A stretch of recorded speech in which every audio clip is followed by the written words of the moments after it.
Yes, welcome to No Ideas Original Podcast featuring Shannon, Mr. Rob, and Zane.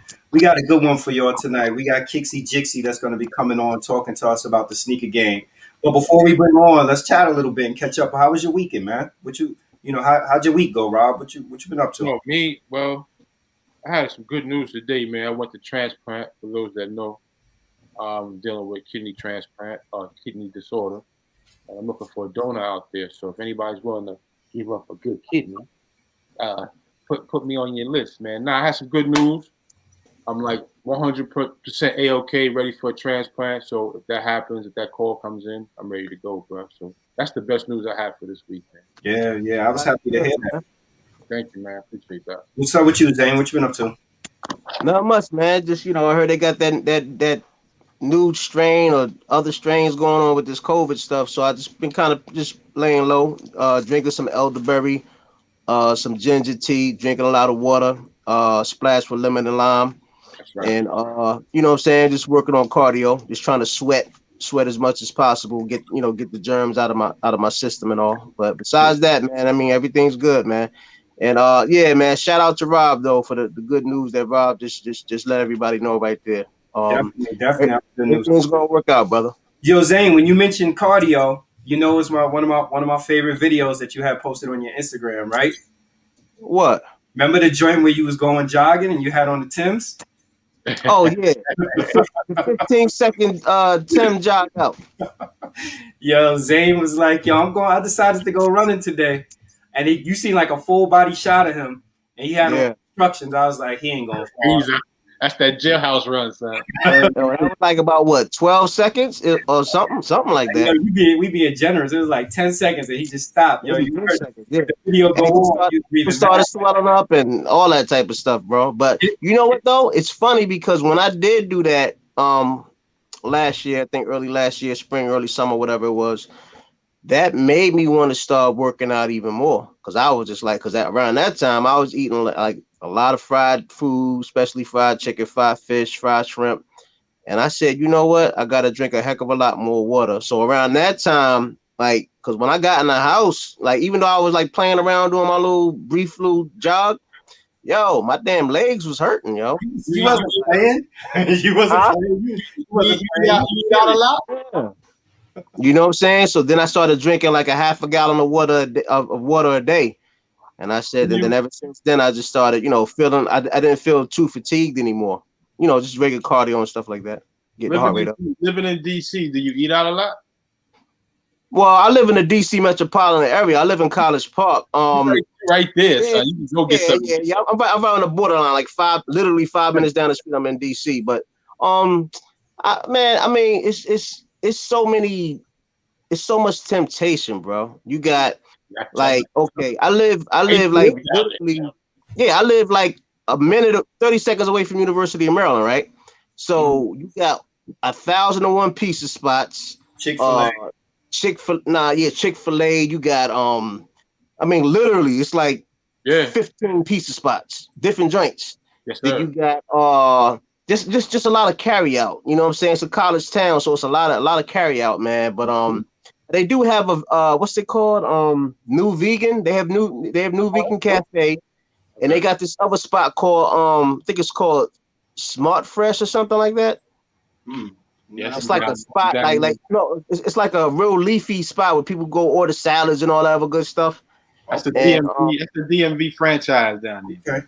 Yo, So here's something that we want to promote real quick. Like, from last week's episode, we were inspired when we had UFO Apparel and we were talking about their hoodies. And one of the things we want to do as a podcast is we want to give an opportunity for entrepreneurs to promote their product free of charge, to come on and maybe talk for 5 or 10 minutes about what inspired them, where their product could be found. So we decided that we're gonna open up the floor. We're gonna have a show at the end of February where we do nothing but showcase entrepreneurs. Mm-hmm. You'll see on the screen, we have our emails, noideasoriginalpodcast@gmail.com, where you can hit us up and let us know if you're interested. If you're interested, you come on, you talk about your product, you talk about how people could get it. We'll ask you a couple of questions. You can plug whatever you have going on free of charge. We just want to have the opportunity to use our platform to bring awareness to different business ventures that people are trying to create. And Zane had another dope idea also. Zane, you want to share? Nah, go ahead, brother. Go ahead. Well, what we're going to do is tomorrow we're going to put a post up on our Instagram talking more about this, and we're going to ask people to tag in folks that you would want us to highlight as entrepreneurs, so that way we can start compiling and putting them together, and we can have a complete list in terms of when we do the show. So we're shooting to have the show the end of February. So if you know an entrepreneur, or you're an entrepreneur yourself, this is a good opportunity for you to get some exposure. Rob, do you want to add anything? No, actually, I've reached out to a couple of guys that I would love to have on the show, man. One of them is my buddy, Gritty Tracks. His name is Devon, but we call him Gritty Tracks. Another gentleman by the name of Joey. I grew up with him. He's responsible for the Bronx Bread T-shirt or sweatshirt you might see me wear.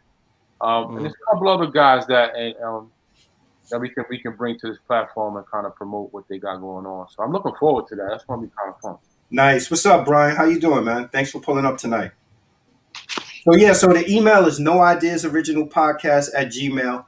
Please feel free. Hit us up. Let us know if you're an entrepreneur, if you know somebody who's an entrepreneur, because we do want to make sure that we provide exposure to our entrepreneurs. So without further ado, let's get to the show tonight. So tonight we're fortunate enough to have a sneaker aficionado, a true sneakerhead, a female sneakerhead. Fix your face. Kixie Jixie. How about that? What's up, baby girl?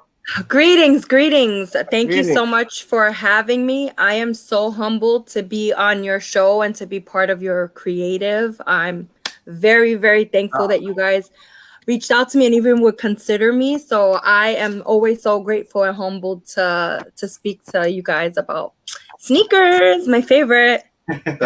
Yeah. So look, I've watched your Instagram for quite some time. I'm on Clubhouse also, so I've been in some of the discussions that you participate in. Awesome. And I like your contribution. I think it's the Walk Like Us. Yeah. That's one. Yeah. So I love your contribution to the sneaker game. Let's start with this. Tell us how you got into sneakers, and then here's my $1 million question that I'm gonna go with right out the gate that all sneakerheads would know about. Tell us about, well, if you've ever got a W in the Nike sneaker app, and if you have, what's the biggest W you've ever got for which sneaker? Okay, so I got into sneakers at a very young age. I was about maybe like 5 or 6 years old. My parents were very young and we're from Brooklyn, and they were part of like the hip hop culture. My dad was a young DJ. He was just starting to spin from disco. He was going into hip hop, and he was into the whole Adidas Puma lifestyle. So I naturally gravitated to what he was into, and I grew up buying sneakers with him, learning how to clean my sneakers, went to rock certain sneakers, Easter sneakers. It's always been a part of my household thing. And sneakers app, I am a consistent W. I'm one of the rare ones. Wow. I'm so sorry. I hate to be the one out there like that. I have some tips for people. Like, I don't only just buy sneakers on the sneakers app. I buy socks, I buy apparel, I buy coats. I wear a lot of Nike pieces. I participate a lot whenever there's a do you like this or that? I play in the app a lot. I update my apps a lot. So Sean Witherspoon's OVOs. You got off of the sneaker app? Yeah. Wow. Fear Gods. I got like 3 pairs. Wow. Have you caught a pair of Off-Whites off the sneaker app? Yes, I have. I have like 2 pairs. I have a 5s and I have a Vapor Max. Wow. I caught the Vapor Max. Mochas, just Jordan 1s. A lot of Jordan 1s that people love. Quite a few, and it's because I'm a real Nike. I'm a Nike head. So I'm constantly rocking, I'm constantly buying off of the app. So I would say, if you're just going on just to do raffles and stuff like that, you're already wrong. You're already doing wrong. So Yeah. get your weight up in the app. About L. You know, I used to cook on when I don't even know if they still do it because I haven't done it in a while. But the Foot Locker app, when Foot Locker was doing the reservation, you had to do the check-in and all that stuff. Oh my God! Like I used to do the early check-in by going to the physical Foot Me Locker and too. getting my extra minutes. Yep, me too. I used to do it, and I got everything. Probably I want to say every shoot I released every Saturday for probably like 10 straight weeks. I was buying so many sneakers from them. It got to a point where I was like, I'm never gonna wear these. I don't That's need. how I got most of my Yeezys. So most of my V2s I got from Foot Locker doing that app like Me that. too. Yep, me too. Mm-hmm. So what's your favorite sneaker? I always tell people All time, like wait. If I can answer that question, I wouldn't be a collector of the magnitude that I am. What I could say is I have like top 10 silhouettes, like I have some silhouettes of all time, but I can't narrow them down to colorways. So like a Reebok Freestyle High of 5411, I'm always going to give that sneaker its props for making me a sneaker collector. Because when I was a kid, I asked my mom for a pair and she asked me what color. And immediately I just saw. They had every color. I remember back in the day, 5411. So in my head, I saw every color. And I was like, all of them. I want all. And she was like, well, start with one. So a Reebok 5411, definitely it. A Diodora and 9000. I love. Yeah. I love Jordan 5s. That's really my shit. Jordan 15s. Okay. I love Agassiz. So I love like Air Tech Challenge 2s. I love Reebok Sean Kemp's, so I love Kamikazes. What about Yvonne Lendel's was nice. I like the Yvonne Lendel's back in the Agassi days. Those were dope. I give props to foam posits. I'm a big foam lover. Foams, I don't care who still likes them, who doesn't. I'm always gonna give props to foams. Air Max, 97s and 95s in that order. I'm real big on Air Max. When it comes up to Adidas, I love like Jeremy Scott's. That's one of my favorite collections of all times. I love that. New Balance, I like 1500s and 1600s.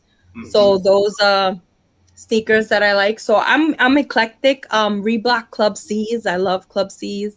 So I'm very eclectic. I can't live without any of those models. And Bo Jackson's, add some bows to that because I love me some trainers. So those are like my top, and that's all I can narrow it down to. I can't live without each of those. Those are the selections, though. Is it? Oh yeah, for sure. Is it taboo for me to ask you how many sneakers you got? Whew. I'm in the 4-digit club, and it's not glamorous, and that's the one thing I want to put out there. Like, first of all, I come from an era where you don't tell people what you got and I still struggle with that. That's something that I haven't always been like. Sometimes I think I can come off awkward sometimes. And I think now I'm very defined, I think, in the sneaker community, but I think I would come off awkward sometimes because people would ask me questions about my sneaker game, how many, where I'm from, where I live. And it's just like, ooh, you're so personal. Like I grew up in an era where you don't tell people how many sneakers you have. You don't tell people what you have because they come and get you for it. Yeah, and so that's why it's like it took me a long time to kind of settle into that. And I also don't like to make people feel, I don't like to feel superior. I don't want to be superior to others and make people think you need quantity to be a sneaker lover because that's just my journey. And then I also had a lot of sneakers that were given to me by my mother because my mother was into this. My mother, and it wasn't on purpose. She was frugal, and she was like, you know what? I'm not gonna wear these, so I'm gonna save them for when my daughter gets older. And it just so happens that at the time, my mother is my size now. Wow. So there's a lot that I inherited, but it hasn't been glamorous. Like moving around with sneakers is, having deterioration, having to go through your collection, having to invest in air quality, temperature control, dehumidifying, having to live around so many sneakers, right? Is it freaking even healthy? I'm trying to figure that out now if I did some kind of detriment to myself with all these plastic and boxes around me. But it's something that I don't like to boast about, but it's something that I've done to myself. And my friends have this joke. in Sex and the City, there was this joke about Carrie having so many clothes that she had sweaters in the oven. That's where she had to put them. So my nickname is Sneakers in the Oven. So my friends be like, that's the last place you have to put them is in the oven. Yeah, I think for a collector too, like a lot of times, like people confuse. To me, it's more about quality. Like there are people who have collections that's not as large, but the collection they have is they just have like really nice pieces, you know. And the other thing, I learned a lesson with that also before. Like when I first moved from New York to Connecticut, I put several sneakers like a fool in storage and left them there for a period of time. When I finally got them out of storage, the heels was coming off. The shoes, they were riding. Yeah, I have a storage and I keep most of my, so I rotate sneakers by season. I don't wear the same sneakers in the winter that I do in the summer.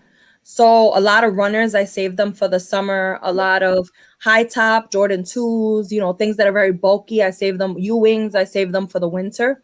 So I rotate them, but even my storage, temperature controlled. I have dehumidifiers. I really learned at a young age how to take care of my sneakers. I give my sneakers like coconut rubs. So I put coconut oil on my sneakers to condition the leather. Yep. So we need a that's book. what I mean. Like this lifestyle ain't for everybody. So we need a book from you, man. I see a book, how to keep a pair of kicks, yo. Yo, and it's crazy because I have sneakers that I have like 1990s sneakers, you know, I have very old sneakers that are still in tip-top condition, and it's just because of the care that I've given them throughout the years. Yeah. That's it. Tell me, were you able to participate in anything like SneakerCon or anything that Complex had going on as far as like, you know, the buy, sell, the trade events? Expo? Yeah. So I've throughout, you know, like the last 10 years, maybe 12 years, have been involved in just so much, you know. I think like I'm gonna say 15 to 17 years ago, I did the Funk Flex sneaker battle. It was a car show and sneaker battle that Funk Flex used to do. I believe I'm the only girl that ever did that battle, and I did it a long time. I did it when you used to just pop your trunk open and have mad sneakers out there. Like it was like one of his first ones, I believe. I did that. Like that's when I started. Like I've been very active in the raw culture in the streets of New York. Like I've always been a part of certain events. I displayed sneakers at Soul Exchange, so I had like a whole women's table. Also for Clark Kent's Soul Expo in Long Island. Nice.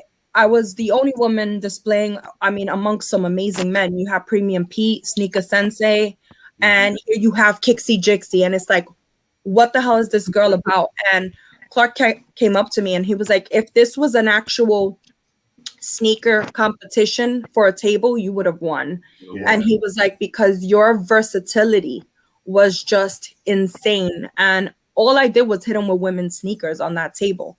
So I didn't have a male pair sneakers on that table at all. It was just, most of it was like sneaker wedges and just things that you just normally don't see, but the quality of them are A1. Yeah. Now, are you? I want to do a piggyback question. Now, you know, shout out to Clark Kent, original sneakerhead for back of the day. Now,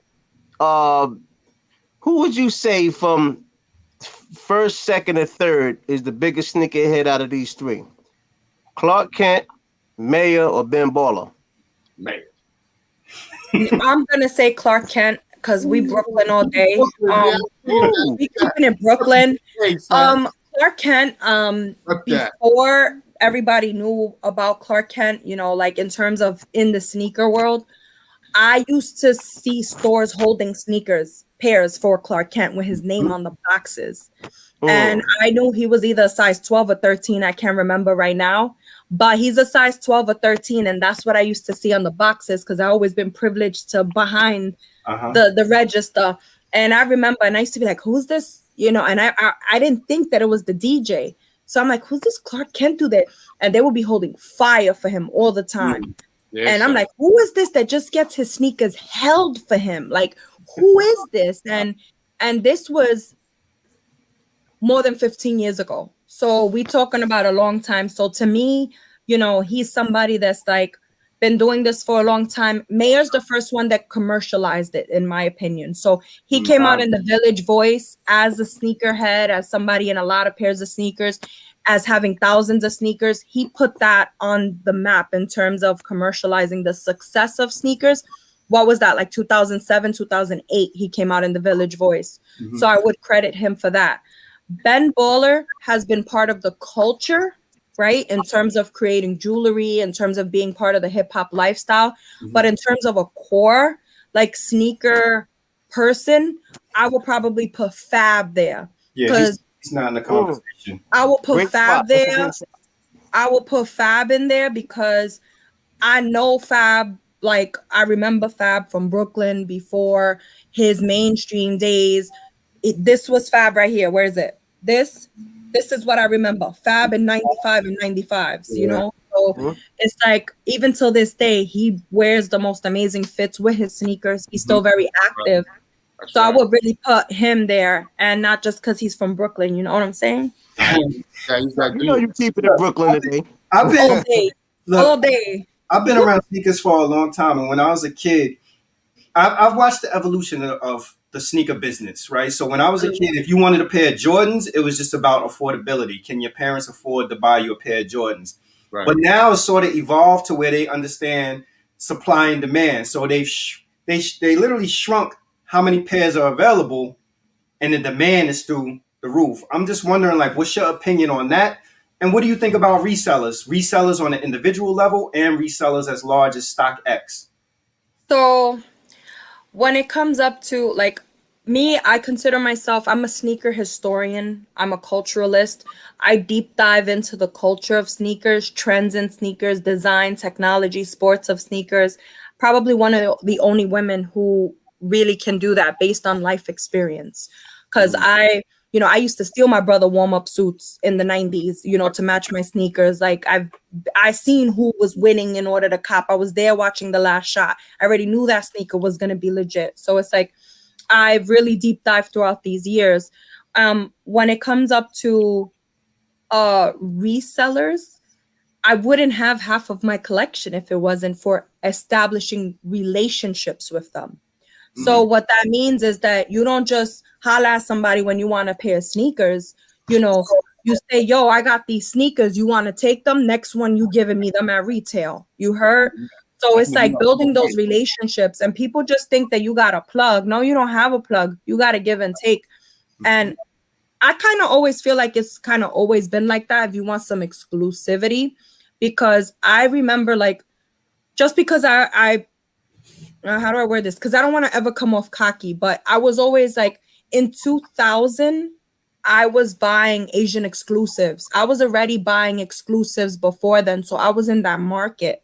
But you would know certain resellers who would have those pieces. Like, you would know who has a PE. You would know who has certain things. The first reseller in New York, to me, was Sneaker Pimp. That was his name. Sneaker Pimp was before the actual event with the name Sneaker Pimps. His name is Sneaker Joe. Sneaker Pimp used to go up in Def Jam, Rockefeller with his trunk full of Air Force Ones. He kind of created that lifestyle. He also used to get a lot of the PEs. So everybody who has a strong PE game in New York, he used to get them from the Midwest somewhere and bring them out to New York. And we would have like a culture of these sneakers running around. But even more so, you can only find them on like the Nike forum, the ISS talk. So that's the only place that you would be able to meet up and figure out who's reselling. So it wasn't like an open forum. So I don't have any negative to say about resellers. They're part of the culture. A lot of people think negatively and think that they're ruining it. They're not ruining it. It's the brands. Why? The brands study us like roaches. So the brands understand who's gunning for what, who wants what. And the brands have kind of like a system. They blog about it first. They let everybody know this is coming out. They know all the micro blogs are just going to take that, disperse the information. Then they know the influencers are going to take that. I need that. I post that. They know where it travels through in the web. So they essentially know how many people want it. They don't make the supply to meet the demand. So we can't blame the resellers who, like any kind of, people resell cars, used cars. People resell a lot of different things. We can't blame them. So now when we're talking about on the corporate level, when you have the flight clubs, the stadium goods, yeah, they once were ruining the culture, right? Because they were setting the price for the high. But when StockX came into place and marketplaces came into place, and now the consumer is paying what they're willing to pay for the sneakers, that kind of changed the game. So I don't see anything negative about it. I just think you as an individual, if you love sneakers, it's your job to build your connection. I'm a by any means necessary type of sneaker collector. Like if I want something, I'm gonna get it, and I'm gonna get it for the price I want to pay. And sometimes it's not retail, but you're not gonna rate me for it because I feel like I've put enough time in to build connections to get what I want. Yeah. Let me say this in terms of resellers. So I think that what I love about resellers is because I've seen like a lot of young kids make good money off of reselling. And I think that, and to me, it's like that's the entrepreneurial spirit of giving kids the opportunity to make some bread. In terms of like the bots and the backdoor and stuff, like I've used the bot before, but I've never used the bot on the magnitude of there are people who use bots. I like bots. You get 70, 80 pairs of the shoes. The only time that reselling gets crazy for me, and I agree with you saying with StockX because that's a fair market. You decide what you want to pay. But reselling gets crazy for me when you have kids that they don't have the finances that some of us have to get those shoes. And then you have certain resellers that the price point is like $800 on a shoe that retails for $220. That $220 may have been steep for the parent to begin with. Then when you start talking about $800, you've just priced them out of the game. So when you start talking about a bot and you get a couple of pairs, yeah, but if you're getting 50, 60 pairs, then I'm like, all right, there should be some kind of balance to it. Look, if you could get 50, 60 pairs off of a bot, you pay $10,000 for that bot. Straight up. So it's like, I believe in, you got to invest money to make money. So if you, the person, like, and I taught this, to my youngins, right? To my nephews and shit. It's like, if you have, if you buy a sneaker and the sneaker came out at $200, but you're going to pay $400 for that sneaker. Buy the second one at $400 because the price of it is going up, so it could pay for your first sneaker. Mm-hmm. Like you gotta be smart, but you also have to invest. If this is something that you want to do, I think a lot of my sneakers paid for them damn selves because I didn't intentionally do this to sell. I always bought a double. I always bought doubles. Mm-hmm. Once I accumulated too many sneakers, I knew that doubles, I had to stop that because I wasn't even getting in the first pair. So I have a friend of mine who she wore the same sneaker size to the T exactly. So she would buy all my doubles at retail price just because I knew honestly and wholeheartedly I have enough sneakers deteriorating on me daily for me not to have a double of anything except maybe like a cement 3, maybe a black cement 3. I could do doubles. That's my favorite shoe. I didn't wear 3s for a long time because when I was younger, I got in trouble in a pair of 3s, and I labeled it my bad luck sneaker, so I didn't wear it for a while. But then when I put it on again, like it took me like 15 years to throw it on. I didn't wear one till like 2 years ago. Then I was like, I need another one. Yeah, I forgot the love for it. Mm-hmm. 2 questions. Sure. What makes an exclusive? And second question. And the second question. I'm sorry for the pause. Where is the state of female sneaker culture right now? Geez, those are good ones and they're hard. What makes an exclusive? Sometimes, there's the common definition of the exclusive, right? So limited, rare, right? So that's always what the definition has meant, is that the sneaker is very limited, it's very rare. What type of exclusive is different, right? You have exclusive by geography, only comes out in China, Japan, here. You have exclusives comes out all over the world, but in number. You have exclusive in material. So it's depending on what kind of exclusive we're talking about. Right. That's what makes it exclusive to me. So where it comes out, how many pairs, all of the differences that you have with sneakers. To me, though, for my definition of it, exclusive is something that I can't get again. And there's a few sneakers that I would never be able to find again. And to me, that's what makes it so exclusive to me. And if I can't find the sneaker again, that it's non-existent, because I'm like a hawk out there. I find it in the most, I scour the world for some of these pieces. So let me ask you got a pair You got a pair of black and white spot belts in your collection? No, I don't. I definitely don't.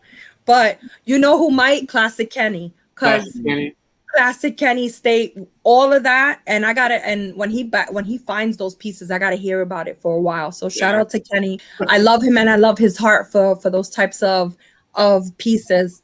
The state of the female sneaker culture. I'm very excited for where we're going. I'm excited for true unity. I'm excited for women who really love sneakers, who really want to build. I'm very welcoming to the young ones who's coming in here who want to learn more. You know, one of the things I never want to do is alienate them for not having a million pairs, alienate them for not knowing a lot. You know, I come from wanting to always empower women. You know, I've dedicated a lot of my life's work to building plus size women in the community. I'm an advocate for it. I create content for it. You know, it's a lot of women in the sneaker community are plus size. That's a big reason you lean more towards sneakers, because you always find your size in it, as opposed to fashion. Shoes, or as opposed to fashion, where clothing historically we haven't had much made for us. So it's like that's been my life work. But I'm really excited for the future. We've had a lot of hiccups in the past. We've had a lot to fight. Like anything with women, we've had to fight for our position in this. You know, it's not only until a few years ago men even knew that we knew how to talk about sneakers. You know, but we always been in the building, and we've always been contributors to this culture. And that's something that, you know, I want to make sure that the world understands. Even if they didn't know women like sneakers, guess what? Your mamas was buying you sneakers. Let me tell you something. I used to be a little jealous of girl sneakers because they always had the flyest colors. Let me tell you, the one thing like everybody has, from coming from the hood, and I'll ask the three of you, that your guardians ever teach you, your mamas, your aunts, your grandmothers, to keep your shoes clean. Of course. That's right. Right. That's something that comes, the emphasis on the feet is something that comes from our cultures. You know, that's something that comes from where we from. That's something, even if we didn't have nothing, our families always wanted us to represent ourselves with clean feet. My mother always told me the first thing a woman gonna look at is your hands and your feet. So. Yeah, Zane. Tell us about your company, in her Souls Collective. So I co-founded a collective with my friend, my business partner, my half a brain, on Instagram, OG Yaya. She is an expert in marketing and just experiential production. She's a producer. She's so many things. And I come from a different world of just business strategy, business consulting, brand building. And together, we created something that was just organic. And we wanted to educate women on sneaker culture, sneaker history. And also, we want to fill this void where we leave a legacy behind for the next 200 generations to see where this culture came from, where it started from. So we create content, we put together productions, activations, you know, different things based on what our mood is, what our vibe is in sneakers right now. We actually have something that we're working on. It started last year. We have an online, it's a digital capsule, it's a time capsule, and it's for Air Max month. So what we do is you'll see the content go up for it, asking for people to submit videos. So basically you submit a video with your favorite Air Max. Why is it your favorite Air Max? You speak a little bit about the history and what you want the future to know about that Air Max. So that is going to live on our website. And every year it's going to open up on Air Max month. So people can go look at it. People can go nostalgic and see what everybody has and what's the sneaker that they love, the Air Max. But the purpose of it is to leave a digital capsule to see where we're at in this space and time for the next 10, 20 years. Nice. Good thought. Yeah. You know, we got a pretty decent collection too, Fat Joe.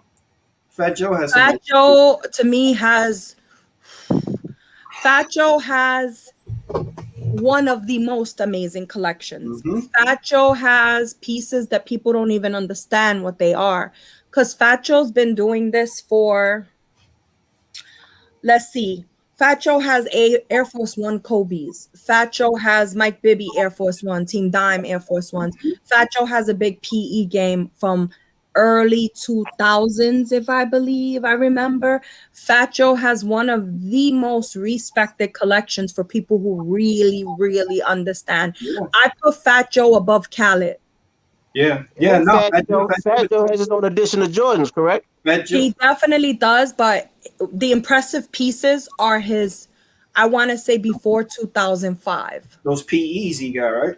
So before 2005, what he was doing at that time, like the Air Force One with the kanjis, the Japanese versions, all of the different Asian exclusives, that's something that you can't replicate it till this day. Fab has a few of those pieces, and the Lux Crocodile Air Force Ones.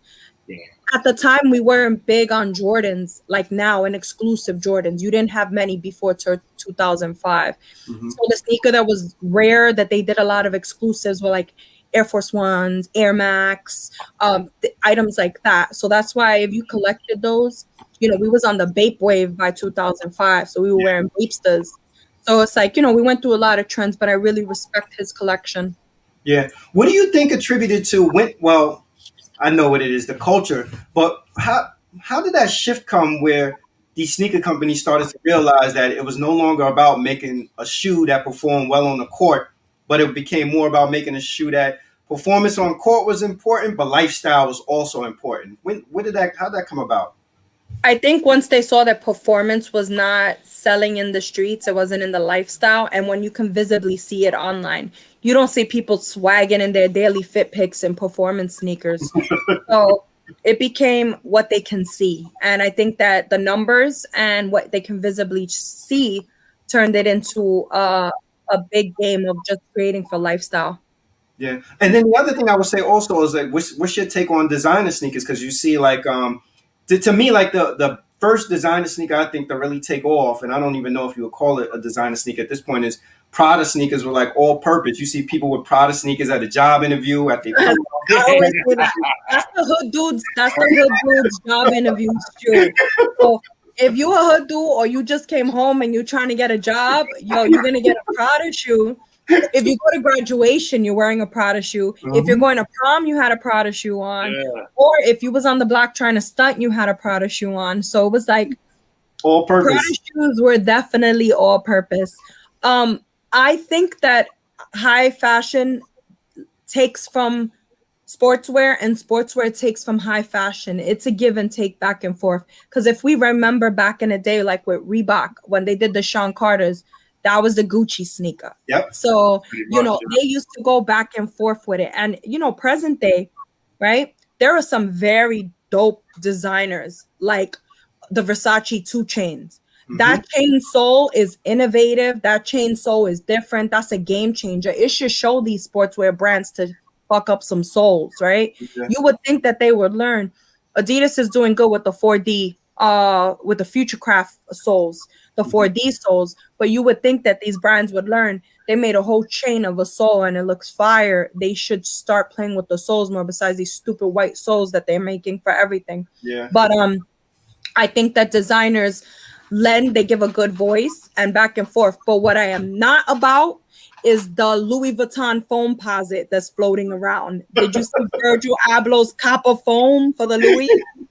No, I didn't see those, but I think I think Kanye. That's where I draw the line. I think Kanye was trying to marry high fashion, and he borrowed some high fashion stuff when he was like even when the 700s. When he first put out like those 700s, people were like, from the hood, we have always done that, right? We've always wore Iceberg, Dolce & Gabbana, and threw it on with some Nikes. Like it's always been a part of the love, right? They're like cousins, So you got high fashion and sneakers cousins at this point. That's why they're doing so much work to merge them, right? To make a Dior one, to make all of these collaborations. It's because they know that we're related in some way. That's right. Right. What's the craziest thing you've done to get that sneaker, like that sneaker? What haven't I done? Let's see. I've flown to Paris. I flew to Japan. What shoe for Paris? From Paris, I went to Colette to pick up the Married to the Mob Colette Reebok 5411. I'm a big 5411 head. You got that up there? You got that behind you? What is that? No, I have to pull it out of a whole box. What I have behind me is just this is what lives there normally, because a lot of the time, like these would have oxidized if they're in a box or anything. Like these would have already. These are OG violets. Like they would have turned already. Like look at the condition. They're great. They would have turned already if they were not in if they were not out. So some sneakers that need to live out and get air, I'm gonna leave them out getting all the air. But I think that was crazy. I used to go to Japan like every year to look for certain Asian exclusives that only lived over there. There was a certain point where Japan only had, how do I explain this? They had exclusive rights to make a lot of Air Max and they sold them over there. So they would be like how we have China exclusives now, but only in Japan. I've stepped out in the middle of a riot to run in a store when I want a sneaker. Kif, they was throwing punches and cops and everything, and you see me there jumping through, going under. People were grabbing my hands. I felt like people were trying to take the bags, and I'm just deep-going. I almost got robbed for the Nerf KD4 Nerfs. I was the only girl to pull out a few pairs on that line, and I almost got robbed at gunpoint in the back of my car for it. There's been a lot of things that I've done, for sneakers, for even from like a young age, from a kid. In the 90s. I mean, the craziest thing is I used to take the train in the 90s, right? Which was not good in New York. From Brooklyn all the way to like Yonkers. And I was a kid, 11, 12 years old, headphones. First of all, a yellow Walkman, you was a hit with the sports Walkman. You was already looking like a lick. And I used to wear the big door knockers and mad jewelry and polo. And I'm a kid and I'm going up there like I was untouchable. That's the Brooklyn in you. That's the Brooklyn in me, but it was also just this air spirit that I have that is just like, I love the sneakers so much. So it's just not about anything but the shoe. So I would travel around the city copping sneakers. And that was just so dangerous because you can't walk around, first of all, looking like a lick and then with a bag of sneakers. You was just like food. You was a super lick right there. So, to me, that in itself, and the fact that I was all over the place in the 90s like that, looking for sneakers all over the city, the boroughs, was just insane. Yeah. When you held up your shoe just now, I saw something that I appreciated. I seen the dirt on the bottom that you actually wear your shoes. Oh, there's not a pair of shoes. Like, I'm the type that when it comes in the door, it's on my foot because I'm so hype. Like, I can't. Get them all. Oh, people, and you know what kills me? People have this notion that collectors, and I don't know where that comes from. Collectors don't wear their shit. Mm-hmm. I can understand how people would feel like that if you are a reseller, right? You're buying them to flip them.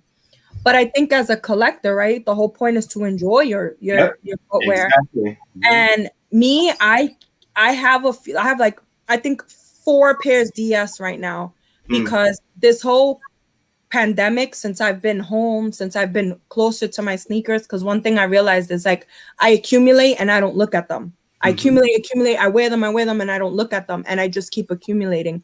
So one of the things is I made a rule for myself. If one comes in, one goes out. That's final. Makes sense. Final. That's a good idea. Final. One goes in, one, like I don't have no business having beaters. Just because having so many at this point is like just beat all of them up, make them all beaters at some point because that's just what you buy them for. Exactly. Tell me how important the Air Force Ones was an influence on you.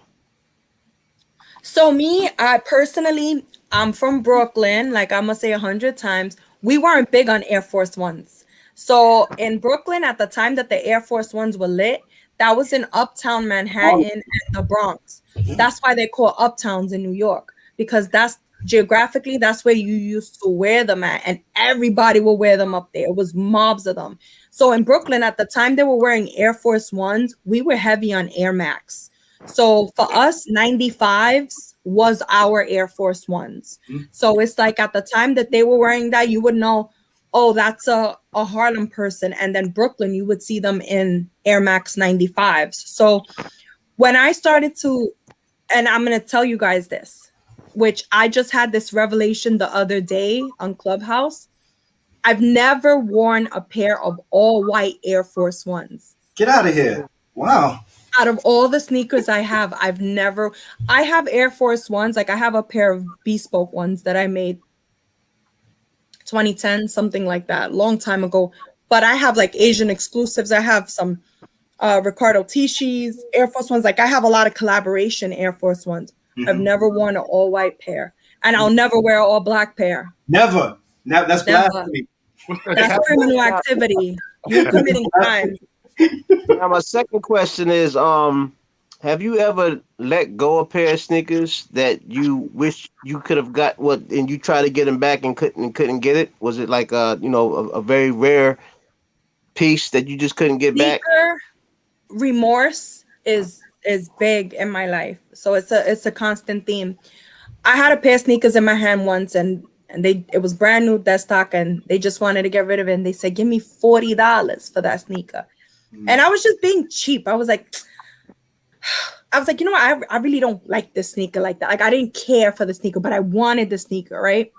So when Prodigy passed away, I never was so upset in my life because he had a Prodigy Supra that I passed up for $40. And you can't find that sneaker. And it was just like, it was just the fact that I really love collaborations between hip hop artists and sneakers because I love hip hop. So that's something that I like to collect, that's why I like, the OVOs. I like all the Ewing collaborations, because I love hip hop. I wrote a piece that's on Walk Like Us. It's called She Loves Kicks and Hip Hop. And it's correlating how much women love hip hop. And we love the sneakers and the collaborations, but they're not always made for us, right? So we don't always have the sizing in it. In Hotline Bling, all the women were wearing OVOs, but they didn't even make that sneaker in less than a men's sizing. Yeah. So, and I'm blessed to be men's sizing, so I can't complain, but I complain for my little feet girls. Yeah. Let me ask you, what's scary also? I've seen how replicas have evolved also. Right. So now some of the time before it was like the reps were so far off, you'd be like, this is horrible. This looks nothing like the shoe. Yeah. But now the reps, I don't know what technology they're using, what they got going on, but the reps are nearly identical. Yeah, you remember back in the day, right? When you would see a counterfeit sneaker, you knew it was counterfeit because it was made of plastic. And I done seen somebody leave their whole soul down the block in a fake sneaker once it rained, right? So the big joke was like, yo, when they're fake when it rains and it just falls apart. Yeah. But now fast forward, you have some companies, like I follow replica sites on Instagram. I don't care who thinks what. I'm solid. I know who I am in this community and with what I do and what I love. But when I buy a lot of sneakers in the street. I buy a lot of sneakers off of, I did eBay for a while. I buy a lot of sneakers off of friends of friends of friends. I'm the only one that can authenticate what I buy because I'm the only person that I trust when it comes up to that. And I'm not going to leave that, especially when I spend my money, right? And I feel like this for everybody. If this is your craft, learn your craft. So I feel like I needed to learn a lot about, and, I have a little thing where I learned textiles in high school. So I know materials very well. I know stitching very well. So one of the keys in that process is knowing boxes, right? Knowing what boxes look like, knowing what's supposed to be in the boxes, knowing the stitching, knowing the height, knowing design of sneakers. I've always been able to authenticate. So I've come across a lot of fakes that are so good, like so good that you would not even be able to really understand that that's a fake. Like the quality of the sneaker, and it was the Yeezy 750, the boot. Yeah. It was an all black one. Wow. That suede was better than what they used at Adidas. The boost, at first, counterfeiters had problems with the boost, but then they perfected it. So it was like, nah, y'all really out here just wilding with the box, making them perfect, and I just can't. That's what I call them. The box. You know, it scares me. It scares me because I'm thinking like, how many of those probably actually pass through StockX? That like StockX. I know. Look at what just happened to me. You want to hear this? So I ordered the Jordan 1 lows, the Chinese New Year, right, with the little tassel, really nice ones. So I ordered them from StockX, right? So I got an email that they didn't pass authentication. I never trust StockX anyway. I always ready to authenticate them myself. So they told me they didn't pass authentication. So usually they will find you another pair, right? So usually they find you another pair of sneakers and they say, it didn't pass, right? It didn't pass, but we'll send you another pair when we identify them. Nope, straight up refund. They went from 500 to 7 something. So I'm like, first of all, I've been crying for these sneakers. I like to say cry. I cry for these sneakers.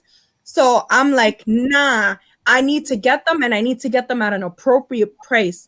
I just sent out a blast and I'm known for this. I'll send out a blast text to everybody I know who gets product. And I'm like, find me them now, Nike gods, anybody I need these. Like, one thing that I'm very passionate about is certain holidays and certain sneakers that are themed, like anything panda, anything Chinese New Year. Like I have collections that are my own collections, right? So I have a panda collection that is of various sneakers that are panda themed. Chinese New Year is one that I'm big on, right? So I love the dog, the dragon, the monkey, the snake, the ox. I loved all those. I feel like they put a lot more detail into those sneakers than a lot of other collaborations. So freak me, StockX said they were fake. So, and you know what? I want to tell StockX, show me the pictures because I bet you they real and you people don't even know. Somebody said, have you ever bought a pair of fake joints? No, not at all. So I customized once.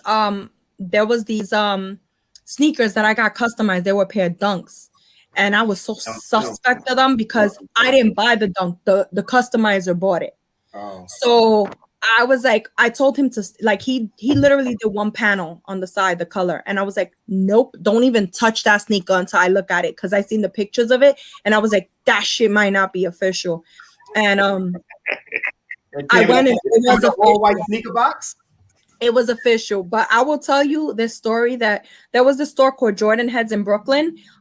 Beautiful store. It paid homage to Michael Jordan. It was all cement print. It was like the most gorgeous memorabilia shop for Jordans. And Calvin, the owner, he was like, yo, can you authenticate these for me? He pulled out a pair from the back. No lie, everybody was right there. And I smelled the box. I said, this shit ain't real. And he was like, you just smelled the box. And I'm like, I'm telling you, he's telling me, I'm like, what is this? He's like, a 12. This don't smell like a 12. And he's like, nah. He's like, He's like, look at it. I looked at it. The box was suspect. Finally, the most biggest imperfection that you can ever imagine. So on the inside, on the tabs that go in the inner panel, one was longer than the other. I was like, look, it's right here. Wow. And he's like, but you smelled it. And I'm still bugging off the smell. And I'm like, yo, because after a while, you just like a 1. You open a 1, that shit gotta hit you. Another smell, yeah. You know what I'm saying? That's gonna hit you. So it's like, I'm beyond just being able to look at it at this point. I'm one of these weird people, like I'm smelling it at this point. Like if it don't smell it, like I'm smelling glues that they fucking use already. Like I'm probably identify the glue that's being used. So I'm just always been accurate. Yo, those reps too. Sometimes those reps smell like paint. And people don't want to hear it. People don't want to hear it. Like, sometimes I'll be like, yo, those ain't living right there. You ain't on box. And they know, and they don't care. They're like, I didn't ask you. I didn't ask you if they're. I'm like, I'm just saying that, in case you pay too much for them, or you didn't know who you bought it from, I'm just letting you know that they just might not be what you think they are. And they're like, oh, we know already. I'm like, sorry. What are your thoughts on Master P and Baron Davis potentially acquiring Reebok? Let's go. Reebok needs some color in there. Reebok needs some juice. Reebok needs to go back to what Reebok used to be, which is for the streets, you know, for the streets. Reebok lost their original consumer. You know, Reebok became very trendy. Reebok tried to go and re-enter the sports arena with doing CrossFit after they had aerobic on lock back in the day. They tried to do it again with CrossFit. They separated from their original vector logo and developed this delta that was like, so it's like that's all catered to a whole different demographic. It ain't us in the hood. Nope. They have Cardi B, and they're releasing all these sneakers that they designed and attached to Cardi B, not a Cardi B sneaker. No G, no difference. So there's nothing about that sneaker that says Cardi B. And they would never do that for a man, right? So let's think about that real good. You would never roll out name a sneaker, right? Associated with a male rapper, right? That has nothing on the sneaker that is attached to that rapper, right? Not a Cactus Jack, nothing, something, right? Yeezy got his whole own sneaker. There is nothing Cardi B on that sneaker. There's no Cardi, there's no tongue, there's nothing there's no nails, there's nothing on it that would say this is a Cardi B sneaker. So to me, whoever is making these decisions at Reebok is not fully developed in our urban community to connect with us. And I think a lot of people think having a Master P means Master P will design sneakers and I'm glad you said that. I was just gonna say that I think that people hate Master P. I hope he don't design them, because I saw some demos of what he had. All right. So Master P has had a lot of success. Nobody want and I want to say it like this: selling dusty shit, right? Let's think about it, right? He had the whole South in No Limit clothes. Let's not No Limit supermarkets, No Limit barbershops. He got No Limit cereal. He had everything. Master P know how to sell it. So I feel like let a man of color own one of these big brands and see what happens. See how what he brings in, and people be like, well, if he didn't bring it in for his own brands, how you think he's gonna bring it in for Reebok? And I'm like, because people want to be associated with Reebok. People, you think that look at some of these bum sneakers that some of these rappers get, like Meek Mills and his ugly Puma, his Nightmare, right? Look at that Nightmare, that Meek Mills. Rock Nation thing, you know that Rock Nation, Jay-Z, that's why he got that. If Meek Mill do that bum Puma, right? Imagine there's other artists that'll do a good Reebok, somewhere. Like I love when Rick Ross was Reebok life. I was feeling Rick Ross with Reebok. So it's like, bring that feel back, bring that vibe back. And I feel like who better to do it than somebody who's invested in business like Master P. Yeah. Let me say, you know what I think people always confuse, because they look at Master P's taste and say like, oh, I don't want Master P involved with Reebok. Master P and Baron Davis would be paying for the Reebok name. Master P and Baron Davis, I think that they're smart enough business people that they would get in the space where they would go out and try to recruit top designers. They're bringing the best of the best. Exactly. Right. Yeah. And just by having Master P's name behind it, I hope it goes through. I really do. Yeah. As credit. But I understand he's up against the folks who got Supreme, right? So, yeah, which, you know what? That will just keep it the same. That will keep it on the platform that's the same. Mm-hmm. Supreme is such a huge name. It is such a, it's just the branding for Supreme was executed so well. The lifestyle, like Supreme has such a rich lifestyle in New York City. I remember I used to wear Supreme in the late 90s, and Supreme was a little store next to my high school. I used to go to high school in the Village and in Soho, and I was one of the Soho kids. I used to hang on Washington Square Park as a teenager. That was like our lifestyle. So it was a lot of skate life. So used to see these little, give me your sweater, Supreme sweater, like nothing, just bummy, cigarette holes, dirt holes in it, and that was the lifestyle of it. And I never really got into it after that, because our origins for it was real dusty. We were dusty in Supreme. We wasn't lit in Supreme. Yeah. Now look at where they took the brand though. It's amazing. I mean, it's amazing what good branding will do and a good lifestyle will do if people really understand it. Yeah. Talk a little bit about, because you mentioned Meek Mill and his Puma shoe, but it seems like Jay-Z is trying to, lend to the resurgence of Puma and trying to get Puma to be more of a lifestyle brand. Puma has a couple of nice silhouettes, and I also think that Puma could never go wrong with the Clyde. Like that to me is a classic. That's a But classic. what does Puma need to do to enter their name back into the arena of the Nikes? Make a basketball sneaker. How about that? Like make a decent ball sneaker that's like could compete with modern times, right? So one of the things with Puma is that they've enlisted with Rock Nation to do branding, to work on marketing, to build their lifestyle, right? Much like Reebok, Puma has lost their core, right? You lost the hood. People ain't out here. They'll wear Vans before Puma, right? Where before Vans was Cali brand, right? That was a surfer brand. That was a beach brand. That was a skate brand. That was something that geographically, New York City did not get the best Vans, right? We didn't get the exclusive Vans. That wasn't our sneaker. Exclusively, that would go to warm weather locations before us, right? Before cities, right? Concrete cities, before DMV, before New York, before some of these cities, Chicago, some of these cities that are really invested in sneaker lifestyle. So you would not get those sneakers. Pumas, it's crazy because when you speak about Pumas, right? I grew up with a father who used to take out the Puma laces, fat laces, and put them in the Adidas, right? So that was a thing that Puerto Ricans used to do, right? So in New York City, blacks would take out the laces of the Adidas fully, right? And wear with the tongue up, like Run DMC, right? And then the Puerto Ricans, and they were the MCs, right? Those were the rappers. Now, Puerto Ricans was the dancers. They would love to fly around and b-boy and do crazy legs and all that. They needed laces in order to dance. So a lot of them used to take the Puma laces and put them in the Adidas, so they have the fat laces in the Adidas. And that was a whole lifestyle. And Puma to me, is nostalgic. That's that's some OG shit in New York. But if you go to other places, that's still a sneaker that is very embedded in their current lifestyle.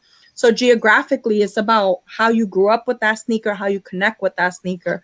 So I think Jay-Z working with Rock Nation to bring Puma back into the light just shows how strong Rock Nation branding is in terms of, but he had to pull every single celebrity under the sun in order to do that because the visibility for Puma was like, I remember I was looking in the train and seeing Kylie Jenner with door knockers on a recreated subway, like it looked like it was the 90s in a promotional ad for Puma. I'm like, bitch, you could not even live on that train in the 90s. You couldn't even step one foot in that train in the 90s. You wasn't even built for that in your Orange County self. So it's like to use the likeness of some of these people to recreate what's originally our struggles and hardships. Jay-Z did that. He did it to a science. He sold the lifestyle. Boom. Now Puma is in a much better place, but they got work to do. You know what? I really love Rihanna's pieces on the Puma. Fenty was dope. The Creepers were dope. That sneaker won an award. So it was dope. Like there's some pieces that are really dope. I just got some Karl Lagerfeld. I got a whole Karl Lagerfeld collection. That's a whole different topic. But they sent me a Puma. And I thought that Karl Lagerfeld too. He said, I was saying rest in peace to Karl Lagerfeld. Rest in peace to Karl Lagerfeld. But the thing is the irony of, I got this whole big seeding project for Karl Lagerfeld products for his plus size collection, and then mixed with some sneakers that the sneaker Puma put together for him. Karl Lagerfeld had a taste for full figure women. He did not want to see them on the runway. He was very vocal about that. So I don't understand the collaboration or even why his brand makes full figured. But I thought the way the sneaker embodied him. So it's a regular plain white leather Puma with a pair of sunglasses across them. just that visual alone, the way it embodied him was just like bodied. Yeah. So I think Puma does really well, like the Coogee Pumas for the Biggie collab. Yeah. Those were super dope. I think when they do it really nice. It's just a matter of the masses gravitating towards it. Right. Yeah. Real quick though, Kixie Jixie, when you mentioned the Puma Coogee collab, we had Willie Esco last year. So shout out to Willie Esco for actually signing that and putting that together for Coogee. I got the exclusive pack. That's the one with the sunglasses, the Versace's. Yeah. Because Biggie, Brooklyn. I gotta a lot of the sneakers I chase is in line with who I am, and I make sure where I'm from, who I am, what I like the statement I want to make about my feet. So those were a must. Those were super dope. Yeah, I think Nike has done a really good job of combining lifestyle and nostalgia because Nike sells us the same sneakers over and over again, just different colorways. Oh my God. Nike's doing some kind of it's hypnosis already. So when we on the sneakers app and we taking those L's, we're like, Nike. The L, I think, is the hypnosis. I think that's when they get us. So when they get us, I think it's the hypnosis. And we're just like, Nike, we're coming back. Because who the hell is going to diss you that many times and you back and you like, baby, I love you. It's like a bad marriage. It's psychological already. You know how many people when I can't get a sneaker morning of on a Saturday morning, and that's impossible. What I used to do, my normal routine, I would get up in the morning on a Saturday, eat some breakfast, go to the diner, I'm lollygagging with my coffee. I'm jumping on the train. I don't want to drive. I want to explore the city, go cop my pickups. I'm so happy. I'm on the apps. I know where to use the Wi-Fi. That's a perfect Saturday morning. Of course, can't do that anymore right now, but that's really, what it was about. But on that type of mode, and if I can't get what I went out for, look, I'm ruined for the whole weekend until I find it. And that's the crazy shit. It's how controlling this lifestyle is, and that stupid app already, where people are just really upset, really vocalizing how hurt they are, how they can't get it, how they wanted it, and sometimes these brands, I feel like they don't understand that a lot of people, especially from the hood, motherfuckers ain't got shit. So what happens when you don't have nothing, and that statement piece, that sneaker, that nostalgia, that becomes so important to you and your life and your mentals? It shouldn't. Trust me, it really should not. But it does build self-esteem for a lot of people. That's right. What do you think? We had a question. What do you think of the Ivy Park stuff? So Ivy Park pre-Adidas. Well, let's take it back. Beyonce always had collections, right? She had Darion. She had very successful collections for women. Beyonce has always made plus size clothing. So one of the things is Ivy Park before Adidas was always up to a size 3X. It always went to very big sizes. I appreciate Beyonce for that, for always thinking of being size inclusive even before it became a fad. So when Adidas first took Ivy Park on and didn't make plus size clothing, I said, how could fucking Adidas just go and ruin something that Beyonce had built for so many years and she worked on for so many years to always make sure that her clothing was size inclusive? Now that they added plus size clothing to it, I think it's great, but just the price point, right? So you paying $170 a piece, you're paying $200 a piece, you're paying $150 a dress. It's just not fair for a little more material. And I think that the price point really goes up really high when you start talking about plus size clothing and sportswear, just to make quality. And I think that that's where they really need to figure that out. It's to the detriment of the plus size women. But I love the pieces. I love the ingenuity of it. I have pieces myself that I have not even worn yet. I don't even know how to wear them. Because one thing I don't like is the Ivy Park sneakers. So that's where I wear Ivy Park with Yeezys. So, and I have to match brands wear fits with sneakers. I'm not Adidas track pants and Nike. Oh, that's sneakers. terrible. Yeah, I'm not there. That's the equivalent of wearing black Air Force Ones to me. It's like you're doing some shit in it. Oh man, yeah, that's terrible. Well, one thing I'll say, Kanye. I remember early on when Kanye signed with Adidas, and like after the first couple of drops, I remember he released a statement or he was in an interview and he was saying like everybody's gonna have an opportunity to get a pair of Yeezys. And I think that he was true to his word because the market is flooded with Yeezys now to me. Like every time you turn around, every Saturday now, they're dropping something. And some of the stuff is good, but some of those colorways are terrible. It's the new Air Force One, right? It's the new Air Max. Like a Yeezy, I think he has the right to build out his brand by giving everybody his base model and then creating something rare, right? That's how you build lines, right? So you at some point you got to give everybody a taste, but the whole hood is in like Yeezys right now, and it's become so easy to get. But I think that shouldn't take away because you can get something. It takes away from you actually liking it. I think to me one of the dopest Yeezys is the Quantum. The Quantum. First of all, that's probably Adidas' best basketball sneaker in a long time. Adidas couldn't make a basketball sneaker to sell that. If they said, Adidas, make your best basketball sneaker or lose the whole company, the company's gone. The company's gone, right? So I think they did an excellent job with the Quantum. I think that basketball sneaker for Yeezy was a look, it was a feel, it was a vibe, it was dope. And, and now they're making the pieces to give to the people. And I don't think there's anything wrong with that. I think people need to stop bugging and thinking because something is accessible is whack. Yeah, the Quantum, the Quantum to me, they feel a little bulky when I put them on, but I do like them.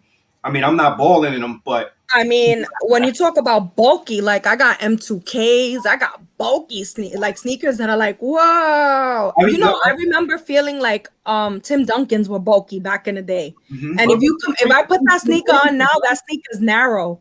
Yeah. Tracy McGrady's was nice. I used to like the Tracy. Well, even Balenciagas. Like I have a pair of Balenciagas. That's a bulky shoe too. Like the shoe is just like a that became the style. But you know what? That aesthetic was very European, and we adopted it here.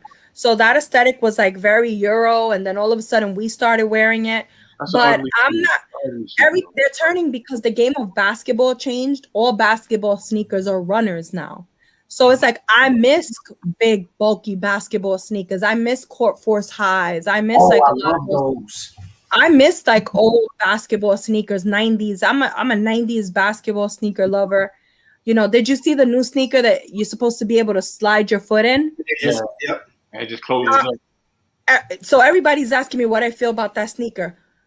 If I can't do that in all my sneakers, then why the fuck do I own why do I own sneakers? like I don't see I need to be able. I would wear shoes then, right? So if I needed to do a lot of work to wear sneakers, I'd throw on the high heels. Mm-hmm. So the reason you wear the sneakers is for that comfort and for that reason that you just want to slide and go. So I'm like, I could do that shit in foams. Like I could just slide in foams the same way and lock out and slide out of foams. So what do you think about the DAP BBs? I had a pair and then it started malfunctioning. I ended up sending them back. I was like, nah. I remember Rob. They malfunctioned on me. Which one? Me too. The Adapt BBs, the ones with the app and everything. See, the thing is though, Hyper Adapts are better than BB Adapts. So Hyper Adapts, I never had that malfunction. That's why they so much money. BB Adapts, I think I locked in a pair. First of all, I have a fat foot, so it was squeezing. It was like squeezing more and more. I'm like, oh my God, I got no blood. And I'm like, I'm about to have a sneaker accident. I'm going to be the first one on the news. Everybody knows I'm very clumsy. So I was like, I'm going to be the first bitch on the news for getting stuck in a pair of sneakers or getting my feet squashed and exploding in a pair of sneakers. So they died on me is what happened. So they died. Wow. Real quick segue. What's the? No, go ahead. Go ahead. I'm sorry. Go ahead.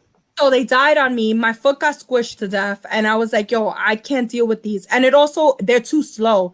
So one thing about I'm impatient. So it's like it's lacing it by itself, and it's like like a recliner. I'm like, nah, not for me. So too much work. Let me tie my own shoe now.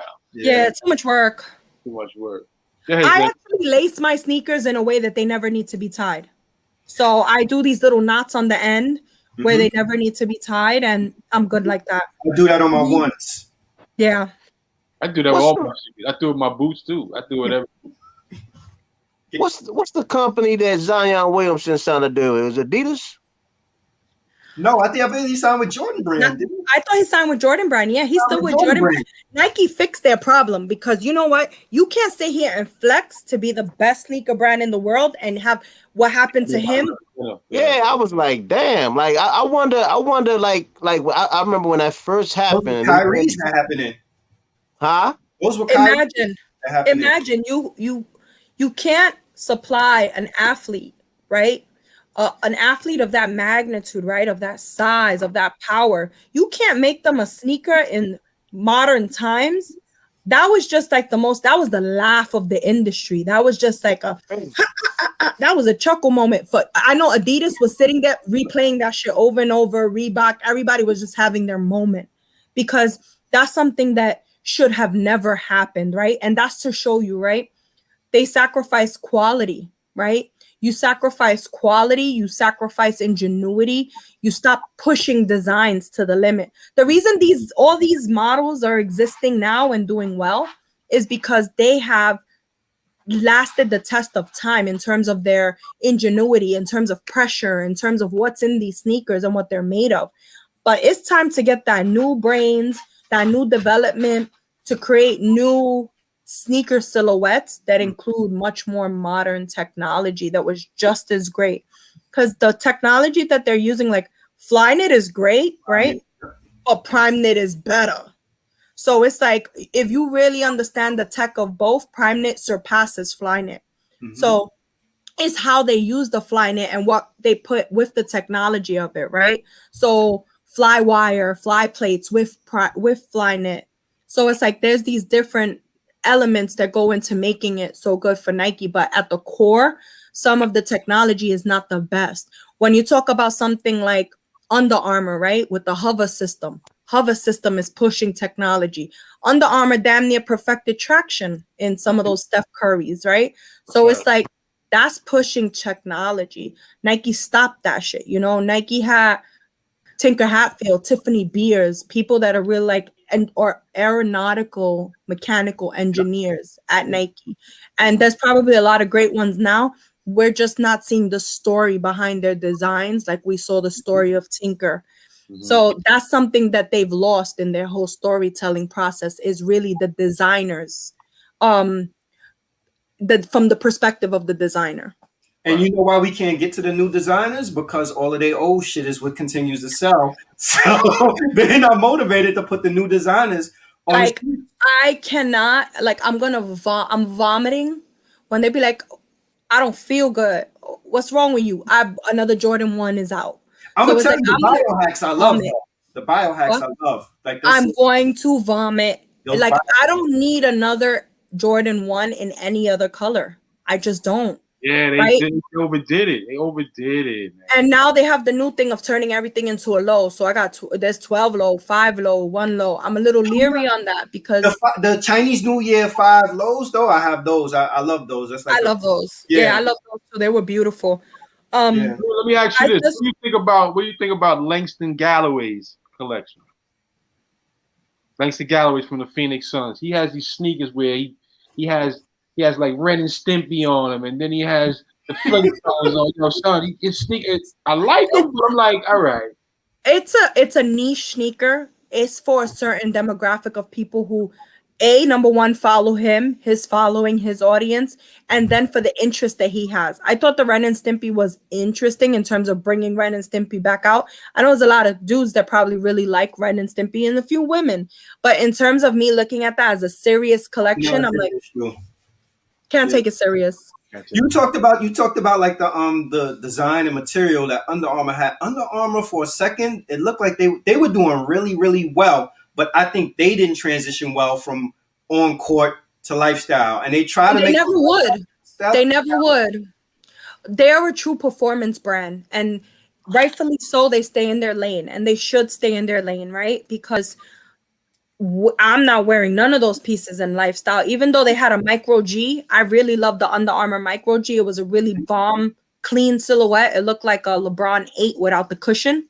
Mm-hmm. The micro G was super comfortable, and I wound up buying one, and like they had bright yellow, they had colors that just don't exist in sneakers, emerald green, just very vibrant colors. And I bought them, and they were so like, I need a lot of ankle support. I'm one like, I walk heavy, and I'm one of those, I'm your friend that leans on you when you walk and you end up in the middle of the street and doesn't realize it, because I'm just such a sloppy walker. So basketball sneakers to me is where I find my comfort. Under Armour has always been true to performance. When they try to do performance and lifestyle, sometimes that just doesn't work, because you'll forfeit one or the other. And that's what happens with Nike, right? They have to forfeit the performance to create the lifestyle, because they just don't go hand in hand. You know who did that really good? NMD's, Adidas. Yeah, NMD's was really made for the concrete. It was really made to jump around. Mhm. They really executed that well, but that's because Adidas has also really great technology. Yeah. So that's why, you know, they're able to mix lifestyle, but then again, they can't make the performance. So it's like, Right. Yeah. that's how I run. One of the Tell me, Packer NMDs is another pair of my favorites. The Nice Kicks NMDs are mine. Hmm. Go ahead, Zane. Kixie, I have two questions, right? Tell me, number one, are there any male or female celebrities in whatever industry that you gravitated towards and shared the same? Because I know a lot of times, like, we all are sneakerheads, and sometimes we can be like, damn, nobody loves sneakers more than I do. But is there a male or female in the industry that you felt that you shared that same passion? And then number two, can you name about, I guess, your top 3 or top 5 female rappers with the best sneaker game? I love those questions. In terms of people, like, Instagram has connected me to a lot of people that love sneakers. Visually on Instagram, the people that are like the highest influencers really have an aptitude for creating content. So they may not be the same people that really hyper collect, like people who maybe don't create that content. I have met so many amazing people, and I'm audio. I love to talk about sneakers. That's what I've dedicated like kind of my life to. I've met so many people on Clubhouse, right? They don't have thousands of followers, but they're the most passionate fucking sneakerheads I ever met, and I feel so comfortable. I have a little home team, and they talk about, you know, what they love. They talk about what they enjoy. They are, as you know, I was once considered rare, right? And brands used to be like, oh, women like you are rare, you know, you don't buy, you know, you buy a lot of sneakers. Not many women, they used to say women buy 10 pairs a year. Bull crap, because every woman that, you know, every woman that I speak to that loves sneakers, we're beast. We're all beast. And I just don't want to hear it. But I've met so many people who, you know, I love their collections. Like I have my favorite sneaker females too. Like, shout out to somebody like BG Kicks from in the West Coast. You know, BG is a legend, you know, and one thing is this industry and this community is really good about killing off their legends. And it's like, give the flowers, you know, I give flowers to somebody like BG with such an eclectic collection that really represents where she's from in Cali. She's always one of my favorites.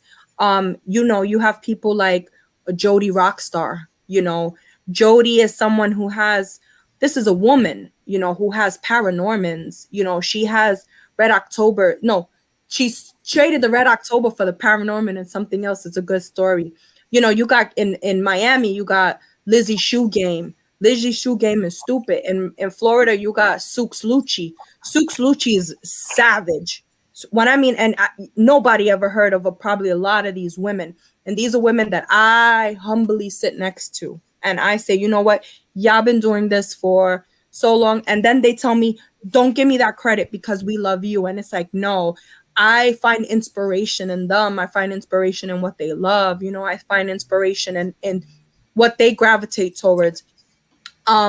Simply Be, Bianca.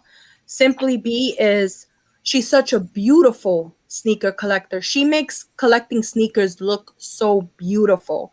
And she combines it with her art and her love of it. And I appreciate that. So there's a lot of women that, let me tell you, I sit there and I admire them so much for continuing. Jen Twice, right? Jen, she's an OG.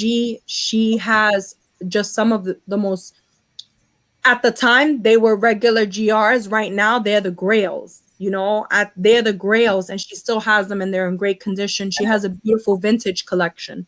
So it's like I appreciate these women for their differences and what they love, and I respect it. Men, I am very highly influenced by men, and I think that comes from how I learned to collect sneakers from my dad. Right. So when it comes up to the male sneaker space, that's what, when brands ask me all the time, who influences you? Who are your influences? And what women do you look up to in terms of who influence your purchases? I'm like, I can't name any, but I could tell you that I look at Fabs and he makes me have Fab's page and he makes me regret passing on some sneakers. And I'd be like, damn, that's hard the way he's wearing those. But his wife behind it, though. His wife is stylist. So all day. She's been dressing him since before he was wearing jerseys. And M's sneaker game is not far behind either. So they're Brooklyn staples. So we give them their flowers too. But he's a beast with some stuff. And that's really where I get that inspiration from. I have met celebrities off of sneakers because sometimes I would arrange to sell or buy something. And I'm so surprised at who's like on the other side of that door. But your second question in terms of female rappers. Yeah, female rappers with the top 3 to top 5 with the dopest. I'm glad you asked that question. In my office, I have 3 word up posters that I framed that I love, and they are female rappers because I love female rap. But I'm gonna have to say Nicki Minaj, number 1, right? I'm gonna say Nicki Minaj, Lauryn Hill. The only reason I'm giving Lauryn Hill that number 2 is because Lauryn Hill did not make as much music as Nicki Minaj, right? We didn't see Lauryn Hill's growth. I feel gypped. I needed to see her growth and I needed more of her music. But in terms of legend, yes, that will be Lauryn Hill, but I got to give Nicki it because Nicki put that work in. And, as a writer, as somebody who wrote her own stuff, as somebody who changed culture for women, right? Nicki Minaj coming out with that fake body detrimentally made everybody want to change their bodies, right? But more important, Nicki Minaj was the one that came out, looking as that song. I mean, men had to respond, and when women make men move in that way, you're a GOAT. And men had to respond to that song because she hurt them so hard. And it was like, no, men didn't feel like they had to respond to No Scrubs, even though they did, right? Because it was light, right? But the way she came out with looking at, it was like, wow, you changed culture, ma. And just to see her stand with the boys, right? To do all those remixes, stand with 2 Chainz, stand with all those men, to diminish what a Jay-Z verse would sound like on Monster. The way she murdered Monster. Yeah, killed that. Like, are you kidding me? The way she sat there and made Jay-Z and Kanye's verse sound this small, and Nicki Minaj just ate that whole song amazing. So Nicki, Lauryn, Kim, Brooklyn, of course, right? So I gotta go with Kim. What about Remy Ma? Remy Ma be wearing some dope footwear too sometimes. Remy Ma is dope, but the thing is, lyrically, like, Remy Ma's like a battle rapper to me, right? You good at verses and bars, but you don't make a song that's like that's no, not lyrically. I'm talking about footwear. Oh, for footwear, I'm gonna tell you, Ashanti, right? Ashanti naturally, organically rocks sneakers, and you see it all over her page. Monica, that's what I was saying. Monica, the top 3 to top 5. I was talking about footwear. Female rappers, it's a taboo for them to come out so sporty, right? It's not meant for them to come out that, but I'm talking about lyrically because I love hip hop. But I definitely would give them that. But Little Kim has been a brand ambassador for many sneakers that came out throughout history. Okay. So Little Kim has come out with some, Reeboks that she was the face of. A lot of these female rappers, Mary J. Blige was unofficially not a Reebok ambassador, but she was performing everywhere in them. So it's like Salt and Pepper. When you talk about setting style in sneakers, You're talking about Salt and Pepper. They used to wear the big warm-up socks with Pumas, Adidas. Yeah. The scrunchy socks, they used to rock that with Pumas. They was like the female version of Run DMC with, you know, At the time, they were pepper. doing sportswear. They were there in the visible light, but there was a lot more at the time beyond embracing sneakers. There was women's high boots. That was new for a culture, you know, wearing boots up to your knee.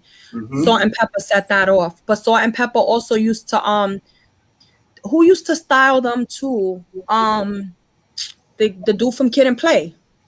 The dude from not the one with not the light skinned one with the tall head. Play used to style Salt and Pepper, and they used to work. They used to share clothes, is what they used to do, and sneakers. So when it comes up to like early inspirations, it definitely is like Mary J. It definitely is like Paula Abdul. You know, those type of women. They had sneaker collaborations. Paula Abdul had a dope too, though. MC Light. MC Light had some dope footwear. MC Light was dope. MC Light got a few hacks. She got brothers, and her brothers are heavy into sneakers. If y'all didn't know, so her brothers are heavy into sneakers. So she had a few hacks. But there's a lot of women like throughout history, like Sybil Shepherd. Sybil Shepherd's this white girl who was out there. She was the first one on the red carpet in some sneakers, and she was rocking Reebok 5411s on the red carpet. She made the statement that you don't need heels to be sexy, right? Well said. Jesus, the Red October for Paranorman trade is tough. That's honestly that's my favorite pair of Yeezys. The second Air Yeezy. You know what's crazy? What's crazy is that she really wanted the Paranorman spoke to her, right? So. When she told me this story, I was bugging. She asked a few friends to put in a raffle for her, and one of the friends won it and honored her, you know, with the raffle, and she bought it for retail. So she won the Red October for retail, and then she made a trade for a Paranorman and another sneaker, but the sneaker spoke to her, and the Paranorman in a small size, a smaller woman's size is a hard find. So. Yeah, it was a great sneaker. We did a photo shoot that was all of the Leica and Nike collaborations. So she had the Paranormans. I have the Kubos, Soul Flower. Shout out to Flower. She had on the Box Trolls and the Coralines. She brought her Box Trolls and her Coralines, and we kind of put together all of the Leica Studio collaborations and did a photo shoot. So it was a dope shoot, but I love that women own those sneakers, you know? Yeah. I always felt that that Nike try to pass off the Air Trainer Cruise is like a poor man's Yeezy too. Like they kind of had like the same design, right?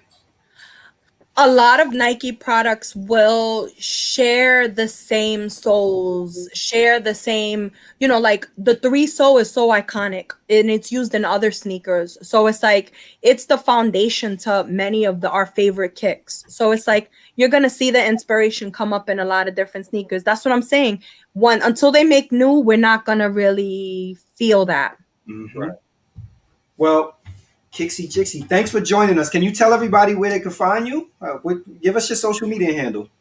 So it's like right under my name, like if they see it. I am Kixie Jixie on social media, on Instagram. I'm predominantly on Instagram.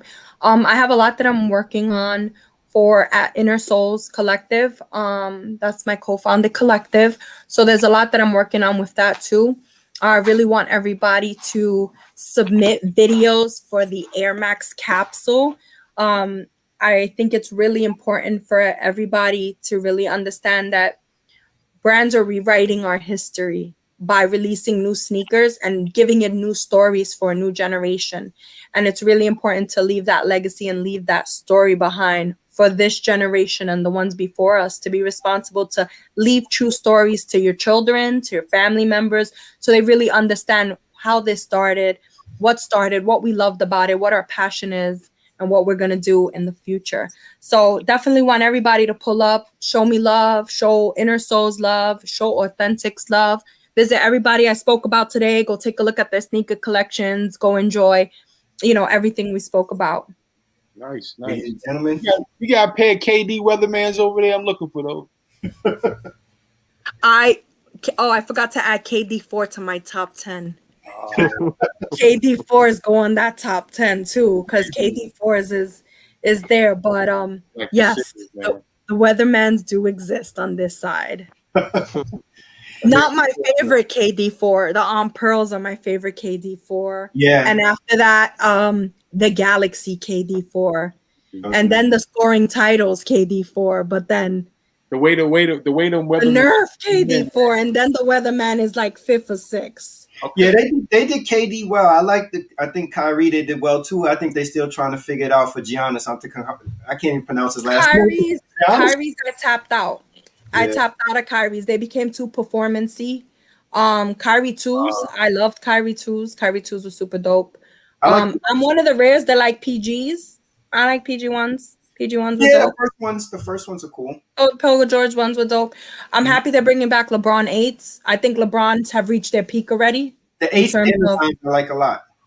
LeBron, they can never compare Jordan to a LeBron. Because you got some Pippin? Yeah, I got some Pippins. You know, Dust to Dawn, Sunsets. Like I got some cool Pippins that I have women's Pippins that people tell me are disgusting, and they don't know why I own them. One of the few raffles I ever won, Kif, was in when Ronnie redid the Pippins, and he did like the cheetah print joints or whatever. I got those. Those are beautiful. Yeah. Those I have them too. The Kif joints. Those are amazing. But what I loved about those was the apparel. The tracksuit the tracksuit. He also had a big giant sweater with the swoosh, a giant swoosh in different animal patterns in the swoosh. That was pretty mean too. Yeah. But what about them Barclays? Barclays, like CB34s. Which one? Barclay Posit. They released the CB34s, right? I'm a Posit fanatic. So if people don't know that about me, I love hyper posits, flight posits, foam posits, Barclay posits. And I wish that Barclay posits continued because I love that silhouette. Right. The All-Star ones were my favorites, but I do love me some Concord purple in a sneaker. And I think the classic CB34s with the Concord purple, they don't use enough Concord purple the right way. And I'm kind of missing it now that I'm talking about it. Well, everybody. Ladies and gentlemen, Kixie Jixie, thank you. We appreciate everybody for signing on. Thank you so much for having me. I'm so glad that we could have made this happen. I was like, it's been a while, between ending 2020 and trying to start a new 2021. It's been a wild ride, I think, for everybody trying to end 2020 and begin a 2021. But in actuality, we're still an extension of 2020. Exactly. So I was like, oh my God, I need to make this happen. So I'm glad that we did and we were able to. Thank you. We'll catch everybody next Friday. Peace, everybody. Peace. Peace.